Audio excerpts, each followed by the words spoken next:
नमस्ते दोस्तों, आप सभी का मेरे channel life is a gift में हार्दिक स्वागत है। आज हम जानेंगे संत कवि सूरदास जी के बारे में। संपूर्ण भारत में मध्य युग में कई भक्त कवि और गायक हुए, लेकिन सूरदास का नाम उन सभी कवि गायकों में सर्वाधिक प्रसिद्ध और महान कवि के तौर पर लिया जाता है, जिन्होंने श्री कृष्ण भक्ति में अपना सारा जीवन समर्पित कर दिया था। यह सुरसागर के रचयिता सूरदास की लोकप्रियता और महत्ता का ही प्रमाण है। एक अंधे भक्त गायक का नाम भारतीय धर्म इतने आदर से ले लेता है।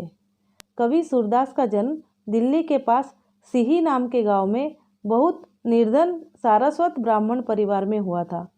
उनके 3 बड़े भाई थे। सूरदास जन्म से ही अंधे थे, किंतु भगवान ने उन्हें सगुण बताने की एक अद्भुत शक्ति से परिपूर्ण करके धरती पर भेजा था। मात्र 6 वर्ष की अवस्था में ही उन्होंने अपने माता पिता को अपनी सगुन बताने की विद्या से चकित कर दिया था। लेकिन उसके कुछ ही समय बाद वे घर छोड़कर अपने घर से 4 कोस दूर एक गांव में जाकर तालाब के किनारे रहने लगे। सगुन बताने की विद्या के कारण शीघ्र ही उनकी ख्याति दूर दूर तक फैल गई। इस उपलब्धि के साथ ही वे गायन विद्या में भी शुरू से ही प्रवीण थे, अतः उन्हें शीघ्र ही अच्छी प्रसिद्धि मिली। लेकिन फिर 18 साल की उम्र में उन्हें संसार से विरक्ति हो गई और सूरदास वह स्थान छोड़कर यमुना के किनारे आगरा और मथुरा के बीच गऊ घाट पर आकर रहने लगे। गऊ घाट पर उनकी भेंट वल्लभाचार्य जी से हुई।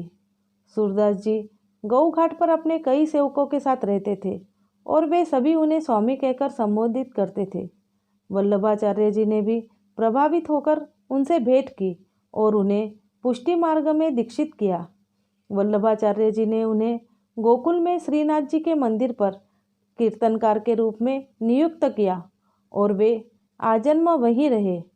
वहाँ वे कृष्ण भक्ति में मग्न रहे। उस दौरान उन्होंने वल्लभाचार्य जी द्वारा श्रीमद् भागवत में वर्णित श्री कृष्ण की लीला का ज्ञान प्राप्त किया तथा अपने कई पदों में उनका वर्णन भी किया। उन्होंने भागवत के 12 स्कंदों पर पद रचना की, सहस्त्रवधि पद रचे जो सागर कहलाए। सूरदास की पद रचना और ज्ञान विद्या की ख्याति सुनकर अकबर भी उनसे प्रभावित हुए बिना नहीं रह सके, अतः उन्होंने मथुरा आकर उनकी भेंट की।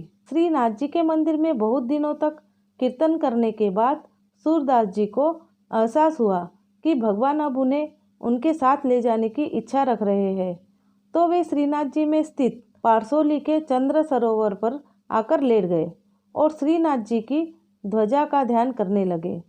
इसके बाद सूरदास जी ने अपना शरीर त्याग दिया। सूरदास जी द्वारा लिखित 5 प्रमुख ग्रंथ बताए जाते हैं: सुरसागर, सुरसावली, साहित्य लहरी, नल दमयंती और ब्याहलो।